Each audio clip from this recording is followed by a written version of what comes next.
taken, son. So this is Sabacc. Sabacc.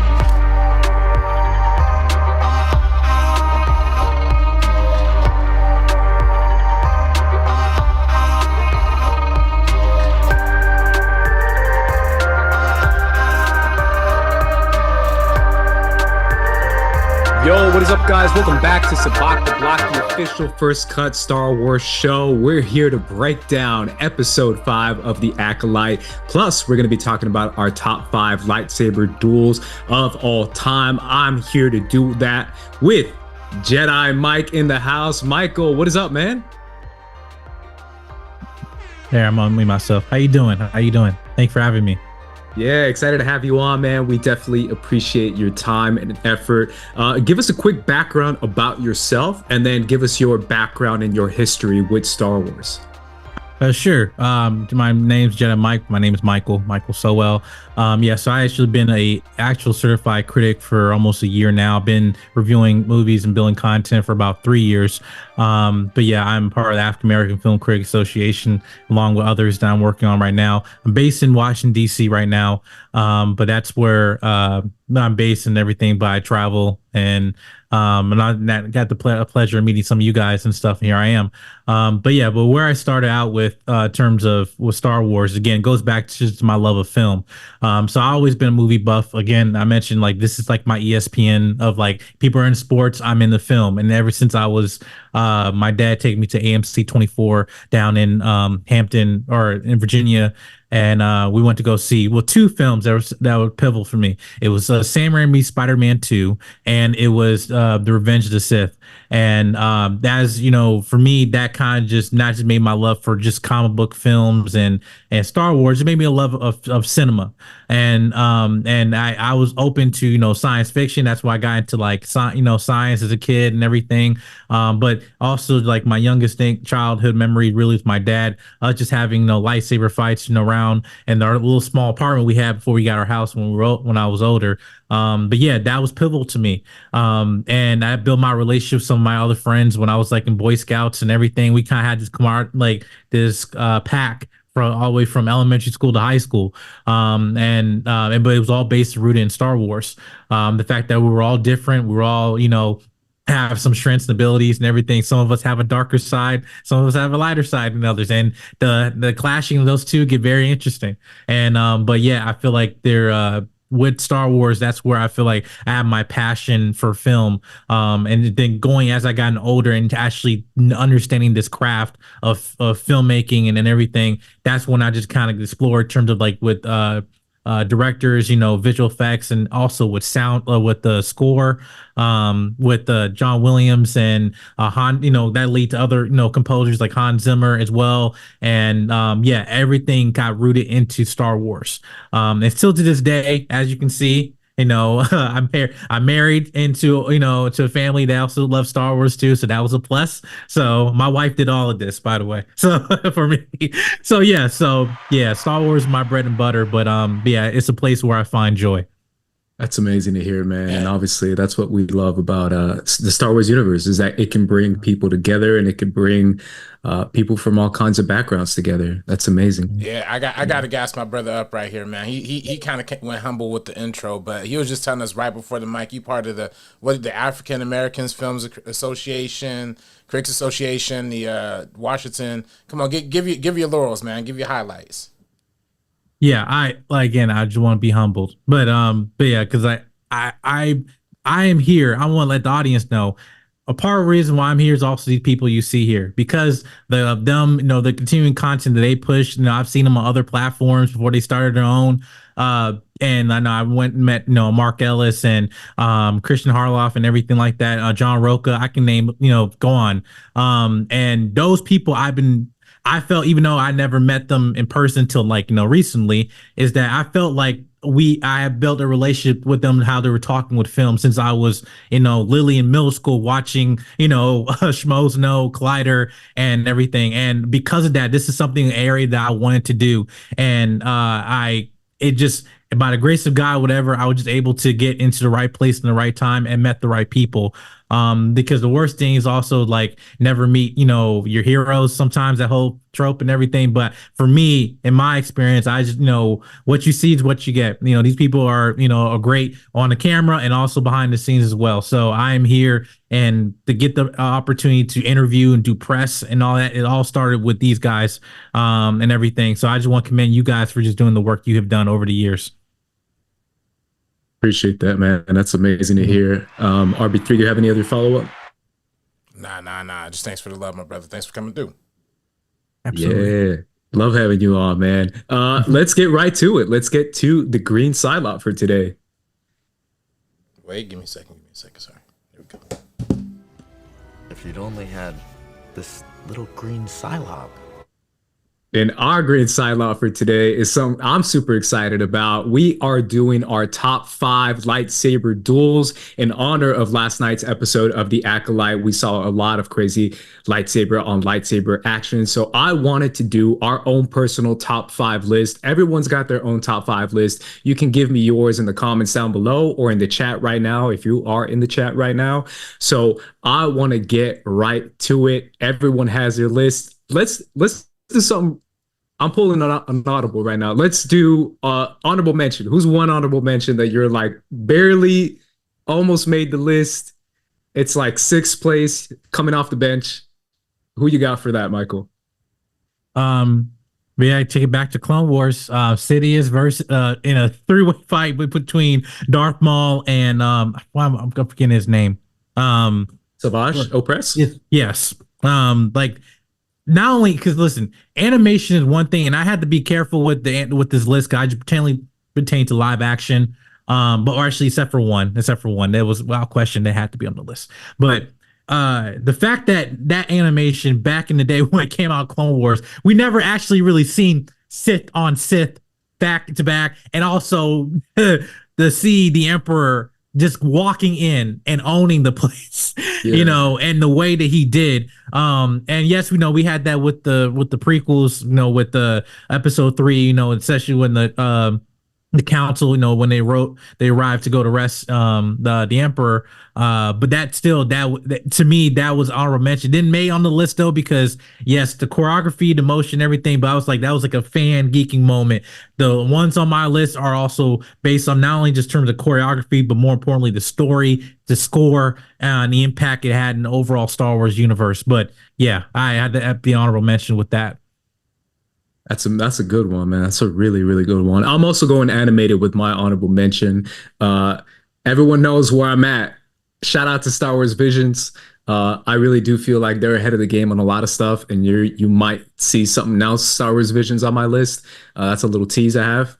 But at number 6, or my honorable mention, would be the duel.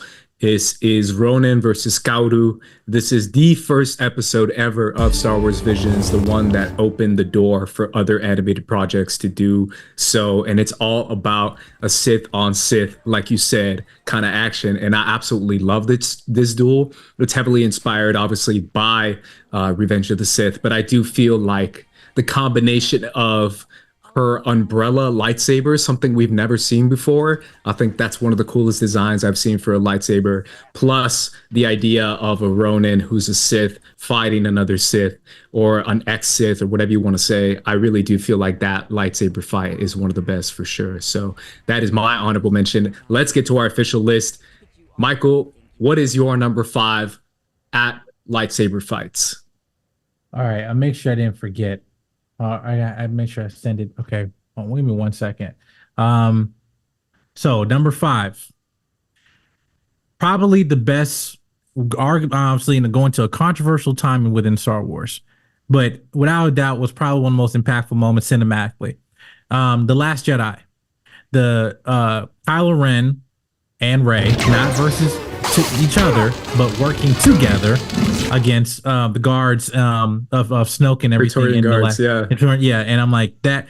Listen, not only that we haven't really seen that type of synergy cinematically of light and the dark side joining as one to combat a greater evil, but to me it was also just the fact of switching the tides of like, hey, listen, the going to the line, this is not going to go the way you think. right? And I just remember that moment in The Last Jedi where I'm like, listen, much of the controversy of that film it came is that I have to give a shout out to Rian Johnson even making that call to do that. Because again, and even there, even some of the purists just said that's probably one of the greatest moments in Star Wars history. The fact of never seeing those two opposing forces coming together. And yes, we try to see that again in The Rise of Skywalker, but they didn't top that with this. That's what that is my personal opinion with this. The music of the score of titled New Alliance. If you go to the original soundtrack of Star Wars and stuff with John Williams, that I listened to that on repeat over time, periodically, because again, it was just a very impactful moment, and really was the highlight, and to me was the best part of that film. Yeah, that's a great one, man. Obviously, that's probably the highlight of the entire movie if you really think about it. But the fact that Rey and Kylo Ren are able to team up and they're both able to have like individual performances on their own. I love the little mini fights that we see within the fight, which is like Kylo Ren taking two guys at once, or Rey just going full rage mode, and then dropping the lightsaber, taking it back and swinging it around to take the guy's head off. I think that's one of the sweetest kills I've seen. Plus taking the lightsaber whip that guy has, the Praetorian Guard has, and pulling it through him. I was like, yo, she's built different. Like Rey is just absolutely built different. And I absolutely love that fight. So that's a good one. My number 5, I teased it a little bit at the top. I have another Star Wars Visions on my list. My number 5 is Sith. This is Lola versus the Sith Apprentice. This is the first episode of Vision Season 2. It's probably my second favorite overall. I really love Spy Dancer because I do feel like it has a lot of rebellion to it. But I agree. Sith to me had the most creativity when it comes to animation, using colors to describe the Force, using colors to describe your emotions, how you're feeling, and all this kind of stuff that comes with being in it, but using the animated medium to really push and power that concept and really push and power that visual language of showing you, I'm not just going to show you a lightsaber fight. I'm going to show you color, darkness, all coming together and meshing together to show you what animation can do that live action cannot do, and show you it in a very creative and interesting way with a former Sith trying to escape her past, and up comes her past in the form of her master trying to take her down. So again, one of my all-time favorite Star Wars shorts, Sith is my number 5. Michael, what is your number 4? Okay, this might be a spoiler because we're about to talk about it coming up very soon. Listen, I don't care if it just came out. Yes, because it just no came way. Out. It just came out. I can't do it because it just literally like 12 hours ago. Yeah, right. Last night I felt like a kid again. Felt like a kid again, and I had to call my dad. Like, Dad, yo, get on my Disney Plus subscription. I paid for it. Get on it. Show this episode. I need you to watch this. And it's like, yo, man, yeah, that's just what we do. I used to throw you around like, yeah, Dad, I know, and they did it. I listen, that to me, with the choreography, especially even going to episode 1 with Carrie Ann Moss, like, listen, like, the choreography of this, I wish this was in the cinema. I wish this was in a film. The way it have greater impact, because on Disney Plus show, it can be easily forgettable.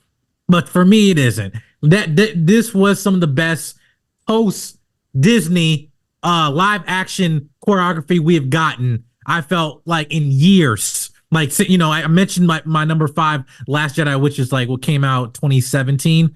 Been a minute, y'all. So yeah, it's. To me, the choreography, the combat, the melee, like just using the Force and the combination of that, also leading into some aspects of the lore as well because of him using his helmet to break. I can't. We'll get into it, but yeah, that is number 4. Is the Acolyte fight in episode 5. There are multiple highlight moments from everybody, but yeah, it has to be that. So I'm a basketball fan, and something that we try not to do as basketball fans is be reactionary, where you Yeah. see like a crazy performance and you start thinking to yourself, like, damn, is that an all-time performance? Am I seeing like the next Michael Jordan? And we always do that as basketball fans. Yes. But it's hard not to do that with last night's episode. I'm personally not gonna do it because I am that kind of guy who's like, I need to let it breathe and give it time, but I'm not going to blame you for doing it. It was definitely it was a beatdown, man. I don't think I tweeted this out. I think I put it in Threads too. I know Threads is like something that no one's on, but I said like it wasn't a massacre. It was a beatdown. Like this was different. So shout out to Chimera and shout out to number 4 on your list. My number 4 on my list is something extremely different because I feel like it's the most bold lightsaber duel of all time because it ends in something that you didn't expect. And I really do feel like it defined what Star Wars is and what it represents on a deeper level. And that is Return of the Jedi. Luke versus Vader, to me, is just the emotional buildup of 3 perfect films coming together in this culmination of father versus son, good versus evil, and really ending in a way that a lot of people probably wouldn't expect, which is not good triumphing over evil, but evil seeing their ways and seeing what has become of them. And Luke surrendering. The lightsaber fight ends with Luke literally throwing the lightsaber to the side, which is, I think, the only lightsaber fight that ends like that, and literally surrendering and saying, I rather die than become a master of evil or an apprentice to evil, which is what the Emperor represents. And then seeing that action really touch Vader so much that he kills the Emperor, completes his journey, completes the prophecy, completes all that, and turns away from the darkness. And that to me is the most beautiful, or one of the most beautiful moments in all of Star Wars history. And just the entire emotional journey that lightsaber fight takes you on, to me, is just absolutely perfect. So that's why it's my number 4. I absolutely agree. It is my Return of the Jedi is my favorite Star Wars film, period. It took me as a kid before I watched the prequels first and then watched the original. But it took me a little bit older, like when I realized that at all, like Return of the Jedi, as you mentioned again, emotionally with that, it didn't have to really do with combat. It was all emotion, but it was earned at the same time, that way, that payoff, even at every like slash and every attack that he was doing to Vader, it felt with impact. Yeah, this is a fight between father and son, but at the same time, this is also a fight between a father and son also trying to protect his sister. That's again, which is another ways of that, and tap in and the father knowing what to do, knowing the potential and the darkness in his own son, because I am your father, to tap that and say, hey, you're tied to your emotions and you're relying on your friends just like I used to be, and I know how to target that. That's the thing. Again, those things where, like, for years, it's like on a psychological level, there's in many ways you can interpret that scene, that scene and that moment in Star Wars history. Yeah, it's absolutely perfect. And I really do feel like, again, it defines a lot of what Star Wars represents, which I think a lot of people forget about, especially after last night's episode. A lot of people just want to see beatdowns and massacres and all that. And I think that's cool. I love it. But at the same time, we do have to remember what the themes are of Star Wars. All right, let's get to your list. I believe we're on number 4. Did you already say your number 4? We're number 3, right? Number 3. What is your number 3, Michael? All right, this is where we're going to go into animated. Going into Rebels season 2 with Ahsoka versus Vader. Nice. Because now I could have several moments between Ahsoka and Vader. And especially recently with Ahsoka, the show, and her going through that journey with Anakin to get, saying, hey, you have 2 choices, live or die. But the point really had to be in terms of Rebels, because at this point she had to get the confirmation that, Anakin, that was Anakin, but at the same time realizing that Anakin is gone, and that from the moment where they left off, and I'm so glad that in Clone Wars they were able to finish that arc the way that it makes that moment even greater. Because before that, we saw that Rebels episode before Clone Wars was even finished, so we didn't really get that kind of final goodbye or so with Anakin and Ahsoka at the time when that was aired. But after that, it adds a greater emotional weight when she finally says, "I am no Jedi," right? Which is a stepping point to terms of when she gets into her live action series and everything. But I just felt like that was just another catalyst for Ahsoka and Vader's journey to moving forward in both of their stories. And obviously getting into lore with, with when it came to Ezra and everything like that. But that, to me, I felt that was a very pivotal moment between both of them. Yeah, I mean, that's one that a lot of people always go to because of, like you said, everything that was culminating inside that moment. And the fact that it is like a former master and apprentice, realizing who she was and who she wants to be, the I am no Jedi aspect of it all. The fact that Ahsoka is able to basically like go toe to toe is another thing that a lot of people kind of forget because she is so powerful in that moment. Yeah, just a beautiful, beautiful moment for sure. My number 3. All right. We're getting to the super hot, spicy takes. Okay. And I always knew like this was going to be a controversial one, but I've rewatched this movie like a million times. So I was like, I'm putting it on my list. I don't care what nobody says. The Rise of Skywalker, Rey versus Kylo Ren on Kef Bir. Kef Bir, I believe is how it's pronounced. Yes. The water planet or the water moon of Endor. I think this fight to me is just, again, everything building up between Rey and Kylo from the past 2 movies in this lightsaber duel. The idea of these 2 forces coming together and clashing. The water battlefield, I thought was super cool. The fact that Kylo was just brushing off entire just tsunamis, I thought was super cool. The Force stopping the lightsaber is one of the coolest moments that a lot of people really appreciate, regardless of how you feel about that movie. I think that's just cool.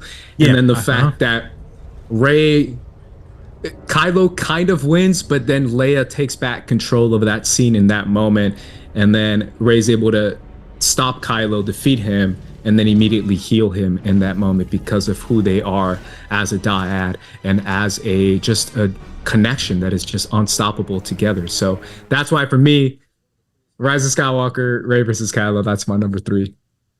Yeah, one thing. And I'm actually appreciate that you put down your list because again, this is a part of having actually, honest conversation. Because again, even then what you like making about the whole overall like movie, that scene, especially with Leia, obviously from others, circumstances out of their control, is that because, of sort of Carrie Fisher passing and everything, is that to have that moment for originally for have Leia be the one to really pull Kylo back, but they kind of just put that in place of Han, to bring him back and in that scene. But the fact that when Rey was healing him, in that moment, I still believe that was significant in terms of also even healing his scar of kind of bring him back into being Ben Solo. But knowing that as a opponent of having grace, 'cause I'm always fascinated with someone, not just a hero taking the cop on the way out of like, I'm not going to kill you, but it's like, no, I'm actually going to help you because I was trying to help you before and it didn't go as planned, but I'm going to try again because I didn't want to take your hand. I wanted to take Ben's hand. I do appreciate that. Again, that relationship from The Last Jedi, I felt they did very well with that. Definitely had impact when he was when she was healing him. Yeah, it's a beautiful scene. And again, it's supposed to signify the death of, I'm wearing a Kylo shirt right now. Yeah. It's supposed to signify the death of Kylo Ren and being, again, born again as Ben Solo, which again is what Han Solo basically says in that scene where he says, Kylo is dead. My son is alive. Amazing. I love it. Michael, you're number 2. Number 2. Okay, we gotta go back to to the cinema on an industry cinematic moment.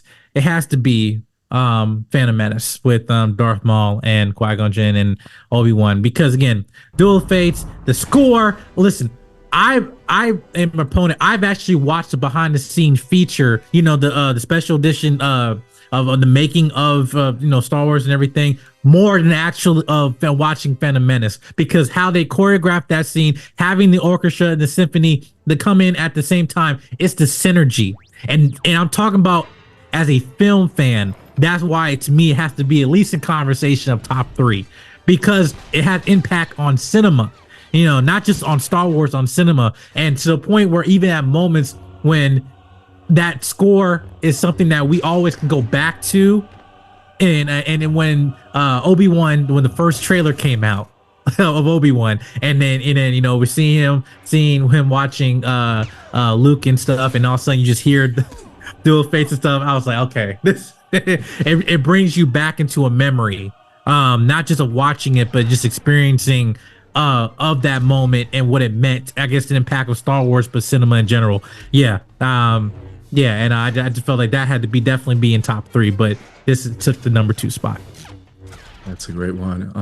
I'm gonna move right away into my number 2, which is the one that I feel like a lot of people put as their number 1, but I'm putting it as my number 2. Revenge of the Sith, Obi-Wan versus Anakin on Mustafar, the Battle of the Heroes, or the Battle of Heroes. One of the best scores of all time, or one of the best songs that John Williams has ever created, in my opinion. That theme is just so freaking good, and the battle is insane. Like, I really do feel like it's probably the most insane lightsaber duel ever. Like, I know Duel of the Fates and Phantom Menace is crazy, but it still feels like it's on the ground. This one feels like it's just flying. These guys are doing spins instead of actually hitting each other. Like, they're really trying to show you, like, this is it. Like, this is the lightsaber fight of all lightsaber fights, because of how flashy and insane it is. Absolutely keeps raising the stakes more and more and more, with the arena of Mustafar getting more and more dangerous, to eventually obviously ending with Anakin being burned by the lava. I just feel like, again, Obi-Wan says it in that scene, in that speech, one of the best lines, and I know a lot of people meme it now, but one of the best lines in all of prequels is "You were the chosen one," which Obi-Wan says after that fight, which again is supposed to signify everything that's been building up for these past 3 movies. So that's why Revenge of the Sith is my number 2. Michael, I'm just gonna get to it. What is your number 1? Well, now we want to stay on track. I guess we might as well stay in episode 3. But yeah, it's Anakin versus Obi-Wan, because listen, with that, again, watching how that the scene was designed by George Lucas, from script to storyboards to actually making the physical, like, sets and stuff.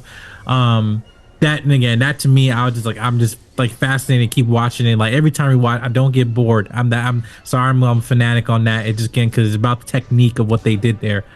Yes, over a top, but you have to understand this is a tragedy, like a Shakespearean tragedy. And thinking of how anticlimactic it can probably be, just in terms of on paper, but from the point of it, it's just like, this is a shift in the galaxy. This is not just just a regular fight that we see on Clone Wars episode, on Cartoon Network back in the day and everything. No. This is the catalyst shift into the Star Wars universe that we always go back to, that we always reference, and to a point that, because of this, that why I still hold Obi-Wan into a certain level, especially with that scene when they reunited, and after he slashed Vader's mask and stuff, and you see Ewan McGregor, he's breaking down in tears, and I was breaking down in tears, and I will forever remember that when I'm just watching that during the pandemic, like, just watching that, and he's like, I am sorry, Anakin, for all of it, and I'm thinking, as someone who's older, as we get older, we have burdens, we have regrets, as we get older, become an adult, hashtag inside out. But like, knowing that also that some of the burdens we put on ourselves is not our fault, right? And even to a point that, yes, we are opposing sides. I am not your failure, Obi-Wan. But again, even though we had that fight on a separate, list and everything, it all goes back to the Battle of Mustafar as the root, as the foundation. And to me, again, when it goes into the sadness of Obi-Wan saying he have to fight his brother, and also some of the loss of his a loved one with Padme at the same time. Again, it's how cruel, like, darkness can corrupt us, and how easily destructive it can be, even to our own selves, not just physically, but also metaphorically, speaking. But yeah, I just felt like with that was still top tier.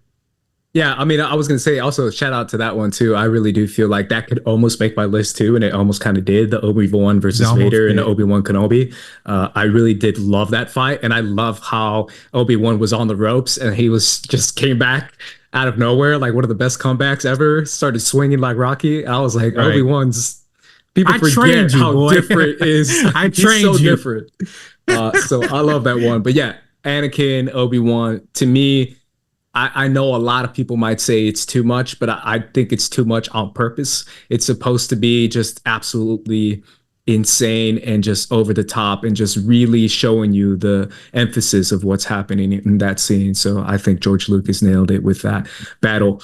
But it's not my number one, and it's not the number one, in my opinion. And that is the greatest lightsaber duel of all time, and it can't be topped. People have tried to top it for years. Last night they tried, they really did.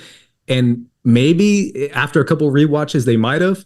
But The Phantom Menace, it's Darth Maul versus Qui-Gon and Obi-Wan, is my favorite, is the greatest, is just something that, again, I don't think people have seen before with the combination of the score. And I love Battle of Heroes, but I do feel like that score, Duel of the Fates, plus the idea of what Darth Maul is, some sort of dark entity. Like when people first sat down in the theater, like this is like something we've never seen before from a Sith, like a dark entity who's just absolutely a ninja. Like he just cannot be defeated and stopped, and is able to keep up with masters like Qui-Gon Jinn, who's obviously extremely powerful as well. So to me, the combination of the choreography, the build-up, the way that Obi-Wan and Qui-Gon are able to tag team, and then the way that Obi-Wan and Qui-Gon are separated, eventually leading to Obi-Wan versus Darth Maul one-on-one. Just the tension that is built up throughout the entire thing. Like people forget the ray shields coming back and forth, and Obi-Wan is just like, I'm gonna get you, I'm gonna get you. Like the way he's jumping up and down, it's so good.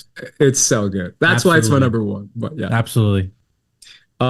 All right, before we move on to full Sabacc, RB3, do you have any opinions or thoughts as far as what we said? Yeah. Y'all said all the right ones for sure. Okay. You know, when Mike, when you sent the list, I actually thought you were referring to the fight from the Ahsoka show, actually with Anakin, but just still good. I mean, I honestly. I like that one too. I like that fight too. But yeah, I'm just gonna run the video a little bit because I do think it's some cool visuals in it. While I speak, and then we had of course, The Last Jedi is probably my favorite. And yeah, Andres, Visions, season 1, episode 1. The one that you argued to me should have been nominated for an Oscar, for best short film. Yeah, and I agree with. You know what I mean? Yeah, absolutely. Absolutely. Yeah, some beautiful animation in there. And I do think Visions is probably one of my favorite Star Wars products, like in general. So yes, it's very, very interesting. But I think there's so many good lightsaber fights. They've found a way to up the ante. It's a little interesting too because they also use practical lightsabers now in the live action films or movies and stuff too. So it's a little bit more weight to it, but it's also a little bit, I don't know. You know what I mean? But you can see it different in styles per era for sure.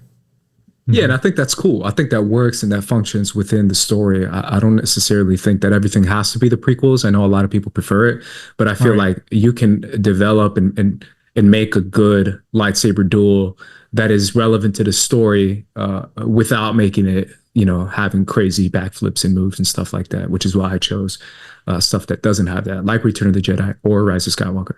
But let's move on. Let's move on to full Sabacc to get into this episode of The Acolytes, episode 5. Full Sabacc. Our full Sabacc is all about last night's episode of The Acolyte, which was episode 5. Michael, first question. What are your thoughts on this episode?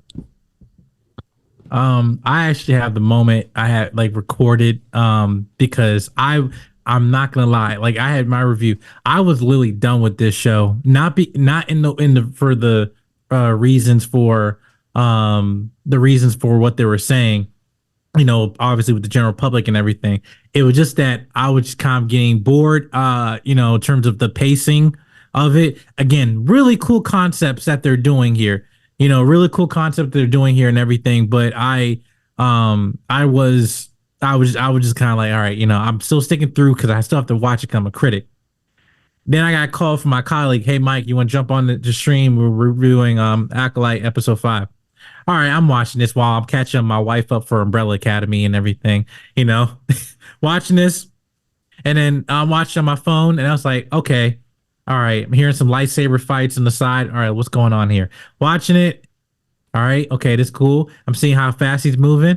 And then all of a sudden I was like, okay, that was cool. Then all of a sudden Daphne Keen's jumping there, fighting him, and I was like, okay, I like this combat. Then Soul jumping there, you cutting trees and stuff. I was like, all right. Then dude cutting using his helmet and breaking lightsabers, then reactivating, making a Jedi shit like shish kebab with a lightsaber. I was like, and then I'm like, and then what was it? We're breaking necks from like Man of Steel with General Zod. I'm like, and then I was just like, and I took a moment, and I was like, and I called my friend. I was like, yo, this is awesome. I was done in 24 hours. I was done. I was like, wasn't getting to it, and I came in. I was like, I felt like a kid again with that. I was geeking out, and aside from the story surrounding it. Yes, this is a combat heavy episode. Yes, there's some things that are flaws into it, but I just gotta appreciate the direction. The director, by the way, directed some episodes of Daredevil and Punisher, so you know where that combat came from. But I was so happy that at least I had some type of spark that came, even though it was only about 5 episodes later. I was still saving grace of this. It was like, yeah, this is what we wanted. This is what I felt they were trying to pitch to us, and look, and I think this is a reward for people that are sticking out with it.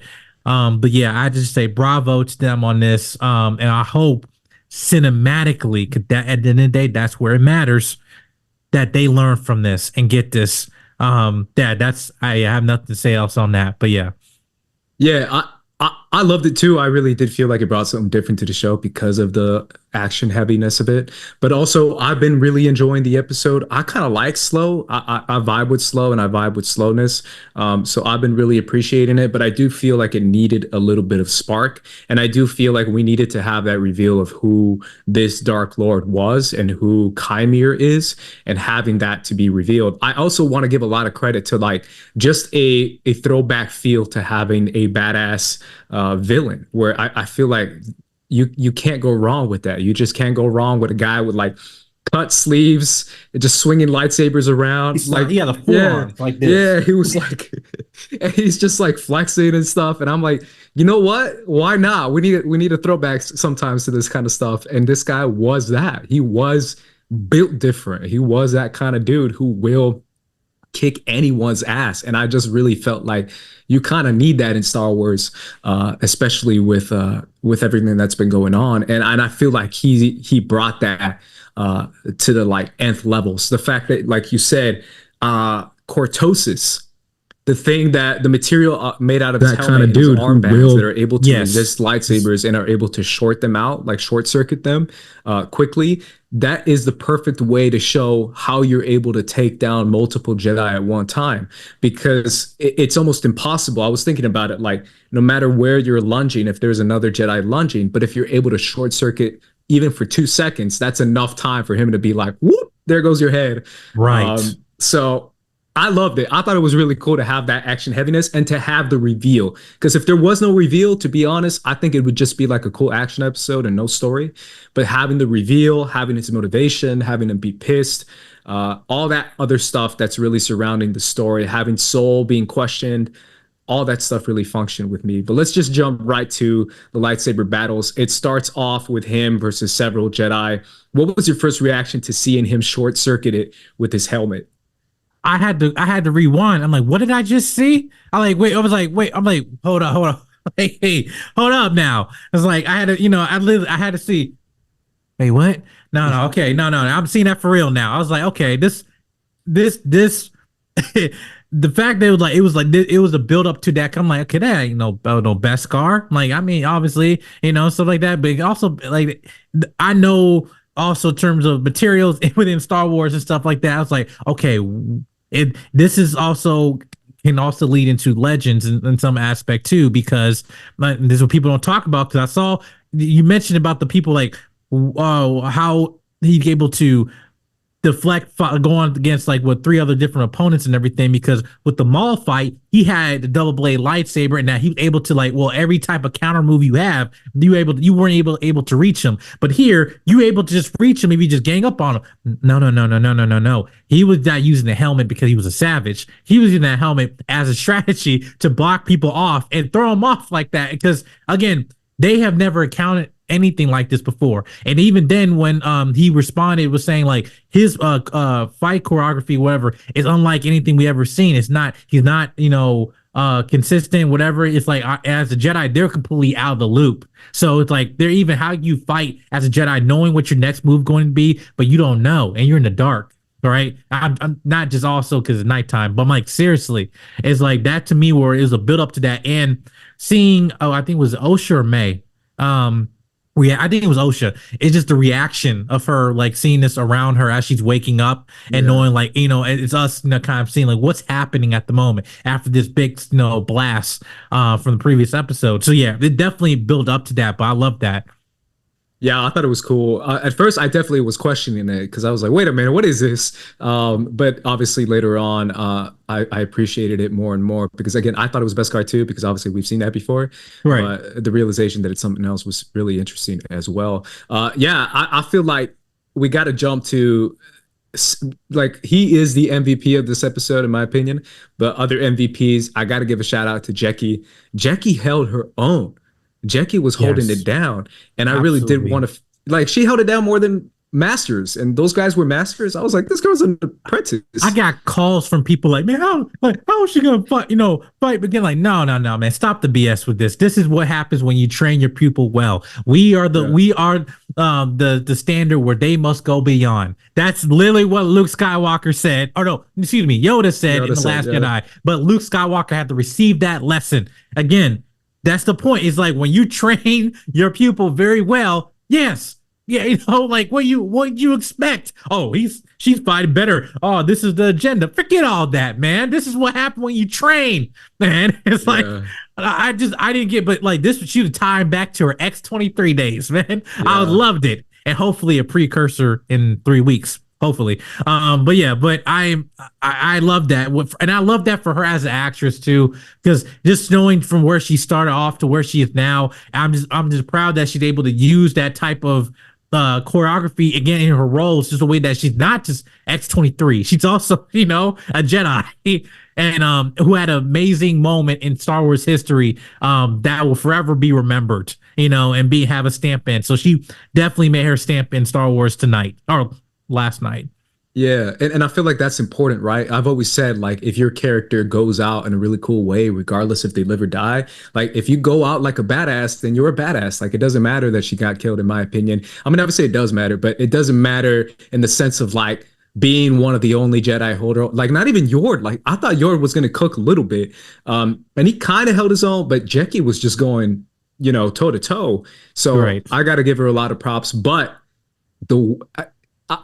I had a feeling that she could die. Let's just say yes. Let's just say I had it spoiled for me. And it's very unfortunate. But at the same time, you and me both. I'm still mad about it, but whatever. Yeah. The way she died though, getting shot, like I've never seen a lightsaber like being used like a gun. And I tweeted this out. I've never seen a lightsaber double tap before. I thought that shit was crazy. It had three holes. Yeah, it was like doo, doo, doo, doo. And I was like, and she literally went like this, like getting shot. That was like at the end of training day. Like I was like, a lightsaber double tap is like the nastiest thing I've ever seen. That's like nasty, brutal, amazing kind of villainy from this guy, because the way he was able to pull her close and just make sure she's dead with like getting shot in the chest. Was just like amazing. It was no Obi-Wan Kenobi stuff. Like no. Yes, she was impaled, but no, she is through. She ain't surviving. Sure. That one was cool. And then I got to give a salute, Yord. I actually kind of liked Yord more and more. Shout out to him for at least trying. but he went out brutal, and I knew he was gonna die as soon as he went up to him, because when he got his arm, I was like, oh, he's gonna cut his head off or something, but he snapped his neck. I was like, oh, Bro. I don't know we ever seen something like that in like live action in Star Wars. Like I'm talking like we seen Vader, snap the guy's neck in Obi-Wan, like he was walking down the street and stuff, but not like that. I was like, that was personal. That was cool. And obviously Soul coming in, being kind of the only one to really hold his own toe to toe besides Jackie stepping in. Now let's kind of jump a little bit more towards the story of where this is headed.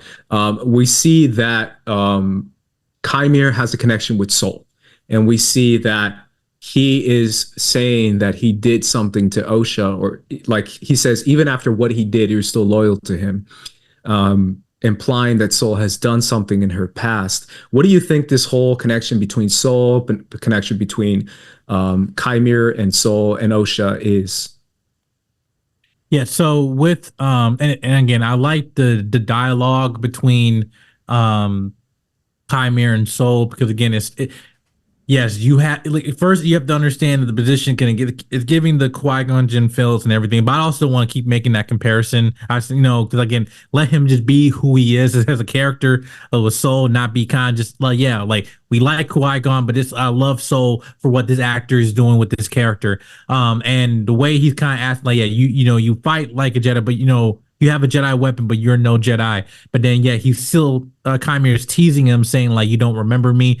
It sends something familiar, but not talking about, oh yeah, I saw you 2 episodes ago. It's something that I know who you are, and I think there's something from him that I think throughout the entirety of this whole season, there's something that he's still hiding. I understand episode 3, he tried, save Osha and all stuff like that, but there's still something I think even before that, there's something with him that has to deal with Chimere, because again, I can't just say, oh yeah, Chimere was also on the planet too and took May, whatever. No, there had to be something like they personally had a relationship. What is that? I don't think it's father and son, could that be too on the nose? I think it had to be something where they had a past of maybe he was probably in the dark side, messing with that for years ago, but then now he was saved by Carrie Ann Moss character, and that almost kind of abandoned him and act like oh yeah, I'm better than you now because I'm a Jedi and I'm a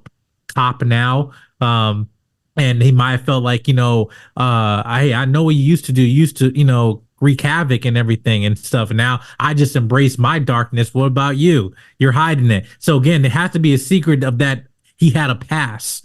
But it come with May, or excuse me, with Osha with this is there has to be something where, because Osha and Soul have that relationship of honesty, just saying, hey, listen, I was the one where everybody was trying to arrest you. I know that wasn't you, that was your sister.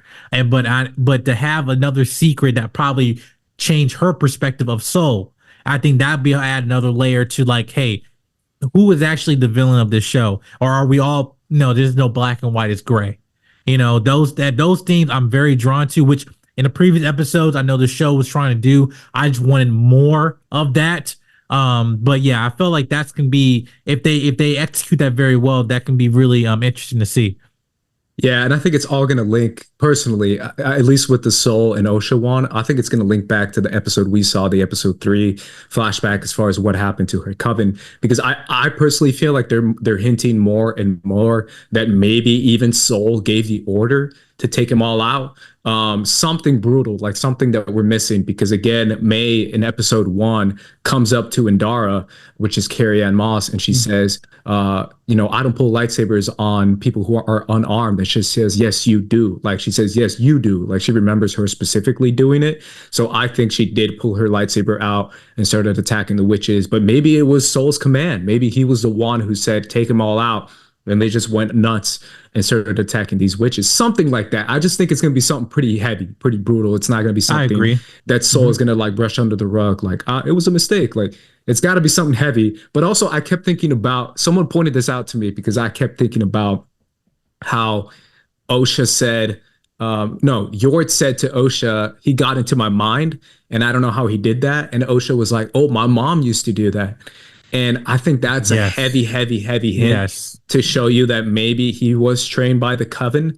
One of those witches got out or escaped and was able to train him. Maybe I think that's my prediction. And I kept thinking about this. I've been tweeting in support ever since I saw her episode 3, and I know everyone loves Mother Anastasia, but I thought the Zabrak mother was cool. Her name is Coral, because I love her. I love the species. I mean, I love Zabraks. Yeah, yeah, I love this. Yeah, I love Zabraks, and then she was kind of like the stern, like go to work, like respect your mother kind of mom, and I was just like, yeah, I'll mess with her. I like her a lot.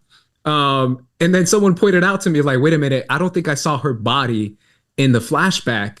When we see when it pans to the bodies, I don't think we see her body. And I was like, no, they're gonna make her like the evil queen, freaking Right. witch who maybe she trained Chimere. Maybe that's what it is. Right. And now I've seen in the last 24 hours, obviously, I've seen a lot of videos, people, going to lore and the people who are very loyalist to legends and everything like that. Right.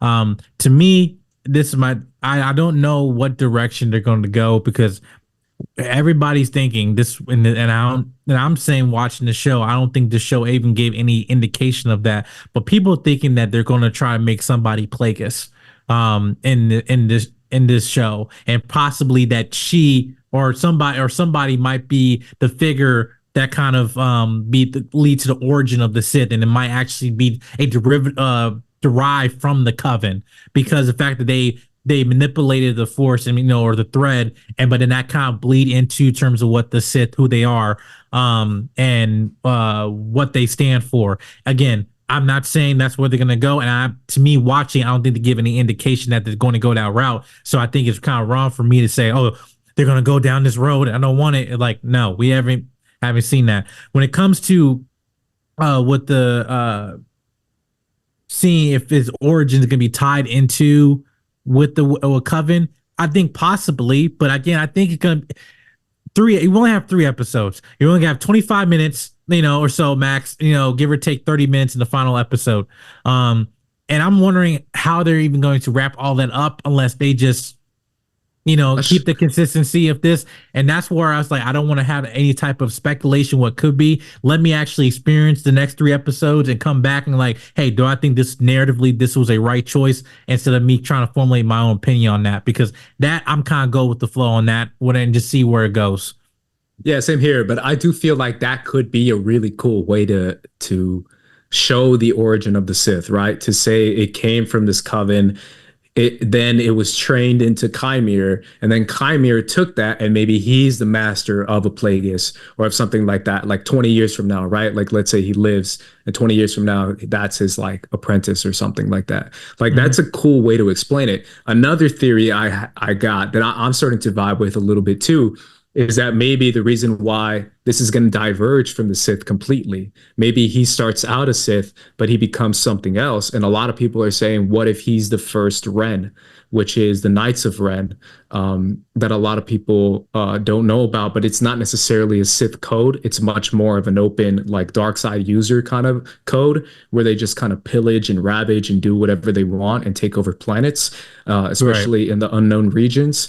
So a lot of people are saying, like, they heard the score, they heard Kylo's theme at the end, and I didn't hear it at first, but I went back and reheard it. I gotta rewatch that. And the end score has Kylo's theme playing over Chimere coming up to Osha, and I was like, that's even better.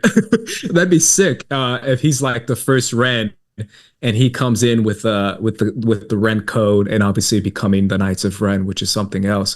That could be another avenue they go in, but I'm definitely curious to see. What do you think is going to happen with the May and Osha switch up? Now, this is what they could do with May, because we need to spend more time with May with this, because unfortunately it's raining right now. Do you hear the rain? No. Okay. All right, cool.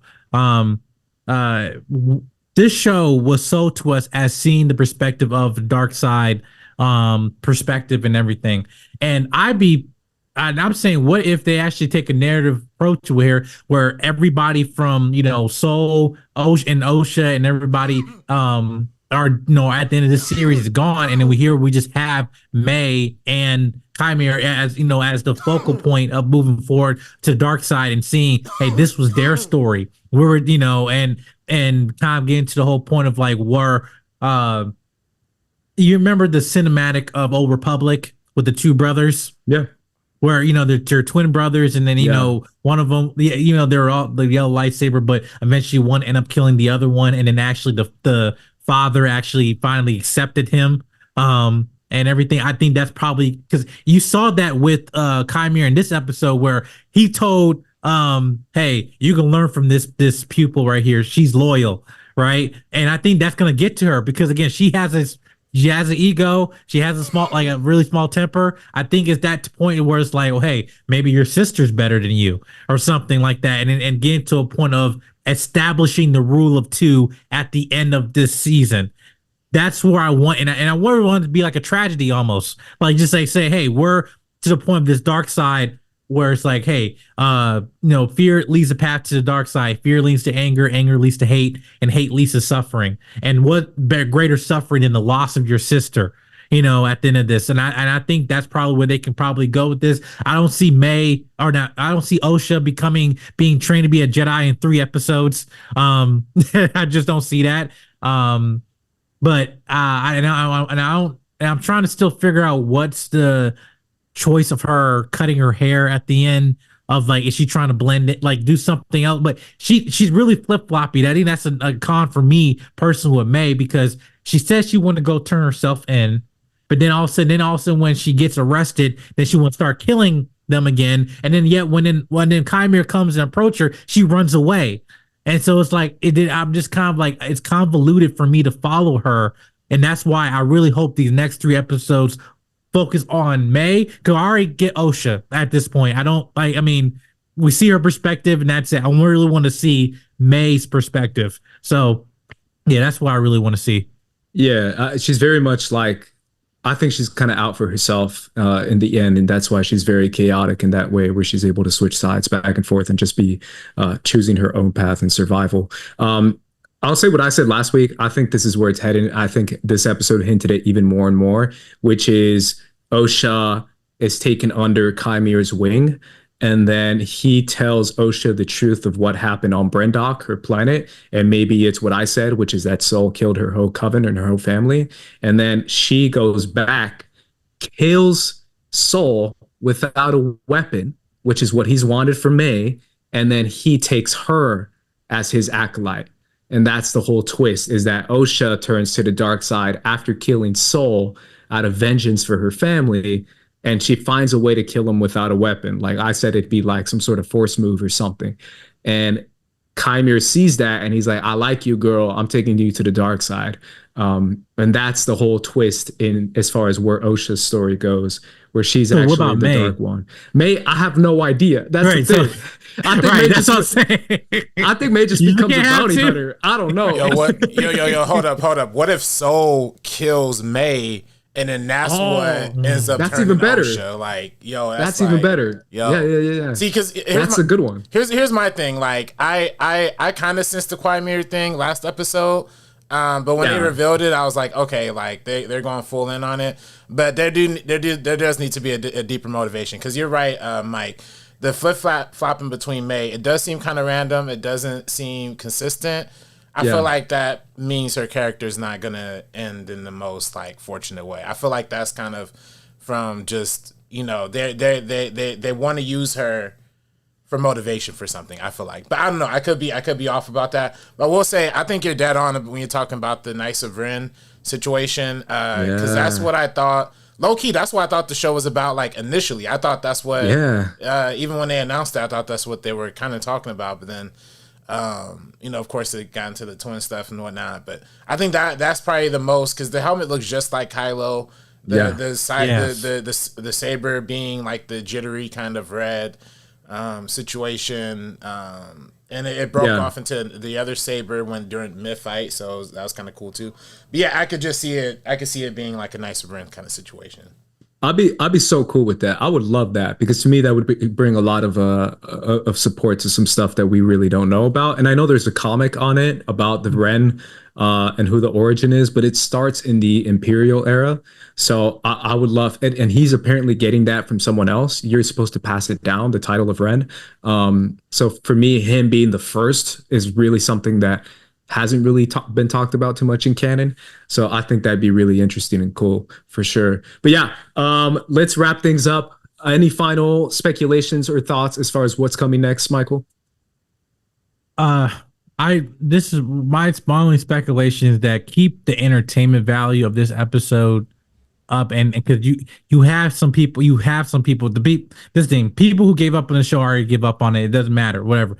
People that you have currently right now, keep this consistency, and then hopefully take in terms of things that worked, things that I didn't, and hopefully, because I think also this could have been a well-established film if they were kind of just shaving off a little bit of this previous episodes and kind of just made this actually a film. But I really hope that doing these narrative approach and taking risks, I don't want you to stop doing that. I don't want you to stop, taking risks and seeing what works, don't work. I think the only thing is that the problem is focusing on execution, especially when it comes to dialogue and exposition. Because you mentioned I don't have an issue with exposition. I think when exposition is executed properly, that's when it's very powerful, more than just a fight scene, right? That's how House of Dragons is, you see with Game of Thrones are very notorious of this, and stuff like that. But once they get to that, I feel like anything they do, I'm okay with.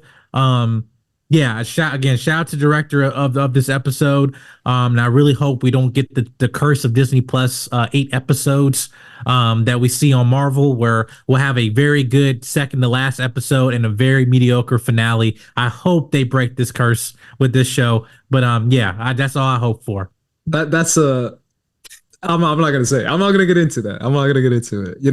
Arbiter knows that's the Kevin Feige effect. I was gonna say where Kevin Feige is you said it, not me, but yes. Give me all the action in the final episode. I don't care about the story, and I'm just like, no, I want to finish the story. Anyways, that's a whole different episode. I want to give a shout out to Dalton in the chat. He's been in there this whole time. He said it would be perfect if the next episode is another flashback on Brendock from the unseen perspectives. The second half of the series is already starting to trend of mirroring the first half in reverse. Yeah, that'd be cool to finally see what actually happened there from a different perspective. I think that's something that we're definitely expecting. I think that's and I think the shots to the people at New Rockstars, they be doing their breakdowns for shows. I be watching them too, and they mentioned there's supposed to be a Rashomon style episode that takes the view from different perspectives kind of situation.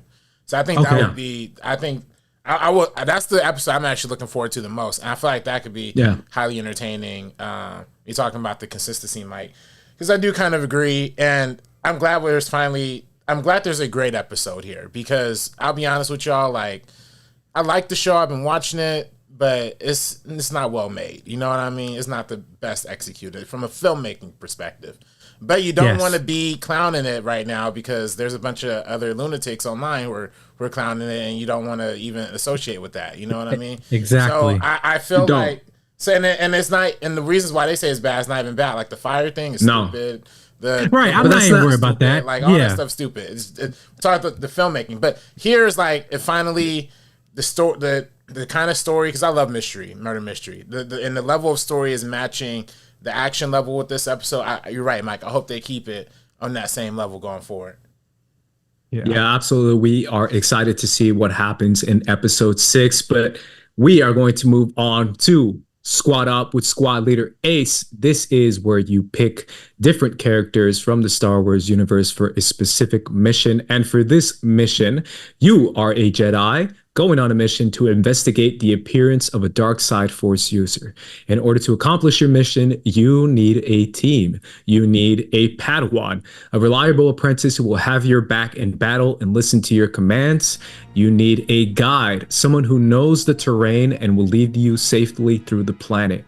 Number 3, you need a creature companion. You're expecting a hostile environment of deadly creatures, so you need your own loyal creature to be by your side. Number 4, a ship. As the lead Jedi on this mission, you can choose any ship you want. And then finally, number 5, you need a contact within the Jedi Council. You need to have the inside scoop as to what the council is currently debating. Luckily, you have a Jedi on the inside who is sitting on that council, so you need a Jedi there. Michael, let's start off with your Padawan for this mission. Who are you taking on as a Padawan? Now again, I can pick whatever I want here, right? Not including canon, non-canon, whatever, everything, right? Well, Right. I technically canon, but if you want to break it, I don't care. This character is canon, but I'll just gonna say what's the rules. I'm gonna take Cal Kestis. Okay. Yes, I like it. And I'm gonna say is why. Yeah, I'm gonna say is why because one thing in talking about in this mission that you provided, you need resourcefulness. You need somebody who can train, also be a well ally, and also can be trained. Yes, with the 2 games we got from Jedi Fallen or Jedi Survivor, we have seen a progression of somebody definitely start from as a Padawan from the Order 66, but seeing someone and obviously because it's a game, we're able to see the progression, see they have potential, but have resourcefulness, have potential to able to not make alliances, but also make proactive decisions in the heat of combat. Which I think that's very necessary, especially when you have a Padawan that, hey, I have to bring you along with me, not trying to drag my feet. I need an asset, not a liability. So I'll add Cal for that as Padawan. That's a good one. For my Padawan, you know what? I'm picking the Padawan. I'm picking the go-to girl, the one who's unstoppable, the one who has her own brain and is willing to follow her instincts. I'm going with Ahsoka Tano as my Padawan, someone who learned her way to be an efficient and powerful Padawan to become a powerful master herself. So that is who I'm picking for my mission. You need a guide, Michael, to guide you through this planet and to make sure you get safely to your location. Who is going to be your guide? Now, all right. Now it can be droids, correct? Sure. Okay. Well, what was I forgot? What was the was the BB-80 the 88 droid from Mandalorian? Oh, IG-88? IG-88. Yes, sorry. Yeah, IG-88. I'll use him as a guide only because I need a protective guide. Don't take me when we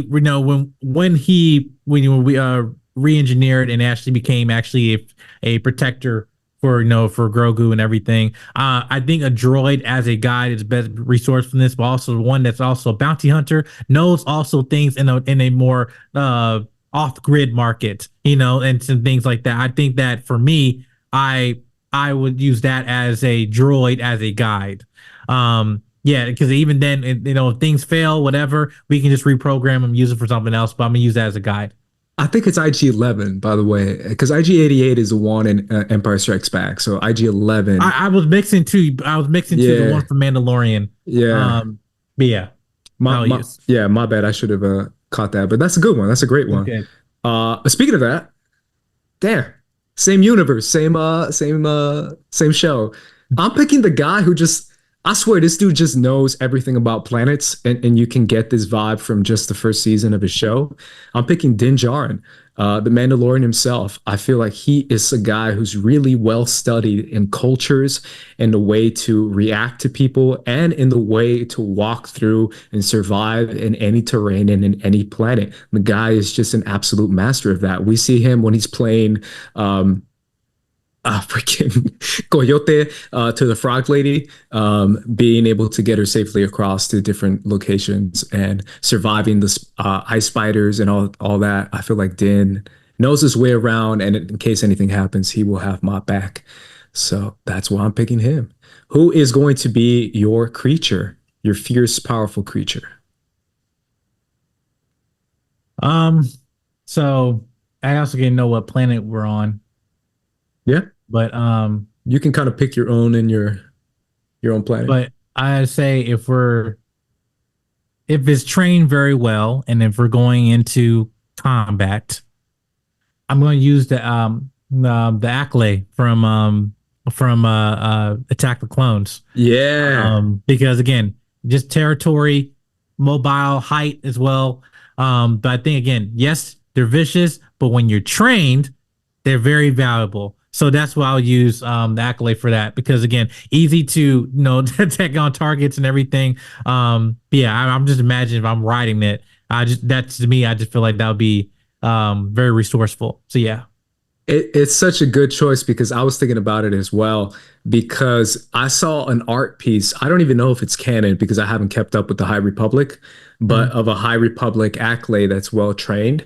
And I was like, that's the coolest idea I've ever heard, because everyone knows it from Attack of the Clones as the one that Obi-Wan fights, but no one really knows what that creature can do. If it's literally like your pit bull, like that's crazy. And I really do feel like that's a great one. I'm kind of going in the same vibe in the same direction with that, because I just imagine going fierce and fast with my Nexu. I am picking the Nexu as my creature who is going to absolutely pounce on any other creature that's there. And again, bringing the speed, bringing the power, in case any other creature wants to show me up, I got a Nexu on my side. So that's what's up. Finally, oh no, you got two more. You need a ship. What kind of ship are you doing, or what ship are you taking? Now again, I'm trying to see if I'm depending on travel, or am I depending on like place, for resources and everything. Yeah, if I wanted to think of speed, starfighters, whatever, that's one thing I can go for. But actually, I'm thinking that I'm going in with the full cavalry. I'm going with the light cruiser. I'm going with light cruiser. Only because again, you're talking about having connections to council, having resources. This is a carrier of a lot of ships during the Clone Wars. So that for me personally, I want to choose that. Not only just as a artifact of history, but again, as I think very resourceful, because it took a lot to take that down. So yeah, I would take that as a light cruiser. Yeah. That's a good one. That's amazing. Yeah, I feel like that's definitely the most obvious one you can take. Mm-hmm. I want to name a cool ship and say all that, but I'm just gonna pick my favorite one, and that is the Slave One, Boba Fett's ship, also known as, I believe it's Fire Spray 33. That's off the top of my head, but I'm taking my Fire Spray 33 and going in with just like the craziest weaponry you've ever seen. The best blasters, the best missiles, and that amazing bomb that we all love, that sound that it makes in Attack of the Clones and in Boba Fett. And I know it's actually the Mandalorian, actually. And in the Mandalorian that it goes off on. So that's why I'm taking that ship as mine. Finally, who is your inside man? Who's your contact in the council? You can pick any council member that's been a council member and from any time period. I'm gonna use Kit Fisto. Man, okay. I don't care. Yeah, listen. Clone Wars animated. Clone Wars made me a lover of Kit Fisto. Yes, Cal Mundi. Yes, I understand that, but for centuries, definitely I get it. But I say Kit Fisto for that for me. And I feel like his relationship with Mace too. For me, just personally, I just like that bond they have. Definitely has a point of contact. And he was the second to last to die. I remember from episode 3. So he was holding on for a minute. That's a good one. That's a good one. Yeah, there's so many choices I can make. Part of me wants to go with two of my girls, Adi Galia or Stas Ali. Part of me also wants to go Deepa Bilaba, or however you want to pronounce her name, who is the master of Caleb, who is Kanan. But I'm gonna go with my OG favorite council member when I first saw the movies, and that is Plo Koon. Yep, I knew it. As soon as I saw his design, I thought that was the coolest thing ever. And obviously, we learned that he's actually like a dope Jedi in the Clone Wars, and one of the best pilots as far as being a Jedi pilot as well. So he's got the hot scoop. He's got me on the text chain. He's hitting me up as I'm on the planet. I'm like, yo, what are they saying right now? And he's like, hey man, let me text you back. Yeah. But I got Plo Koon as my inside man. Not a bad choice at all. Absolutely. Let's run it back. Your 5. Let's start off with your Padawan. So Padawan, I'm doing Cal from Jedi Survivor and Jedi Fallen Order. For Your the guide. for the droid, or for my guide, I'm using for IG 11 from the Mandalorian. For my ship, I'm using the light cruiser from the Clone Wars. For my creature, I'm using the ACOLYTE from Attack the Clones, and for my point of contact, be Kid Fisto. And for mine, I am picking my Padawan Ahsoka Tano. My guide is going to be Din Djarin. My creature is going to be the Nexu. My ship will be the Fire Spray, and my contact within the Jedi will be Plo Koon. I actually want to make sure I got that ship right. Am I making that up? Is it called the Fire Spray 33? I might be wrong. Fire Spray 31. My bad. I was close enough. Either way, Michael, appreciate having you on the show. Where can everyone find you, man? You can find me on YouTube and on Instagram at Jedi Mike 7. I'll be posting reviews, interviews, and stuff like that. My Instagram definitely been growing and stuff, but I do a lot of coverage on movie, TV, and everything. So this is gonna be a big month for TV and everything. But I just gotta say thank you guys for the opportunity. Hopefully not the last and everything, but again, I just appreciate just the work you guys do. So also to RB3 in the back as well. But again, I appreciate you guys so much and keep doing what you're doing. Thank you for being an inspiration. Oh, thank you, man. I appreciate that. And yeah, I loved having you on, man. RB3, where can everyone find you, man? Well, I'm not gonna be rubbing shoulders with Henry Cavill like this guy over here, but you find me on Twitter and Instagram at Director RB3. And you can find me at Squad Leader Ace, and also make sure to follow us at First Cut TMO, and make sure to subscribe right here to First Cut if you haven't done so already. Either way, guys, for the Sabacc the Block crew, we're gonna be peacing out. So peace, deuces.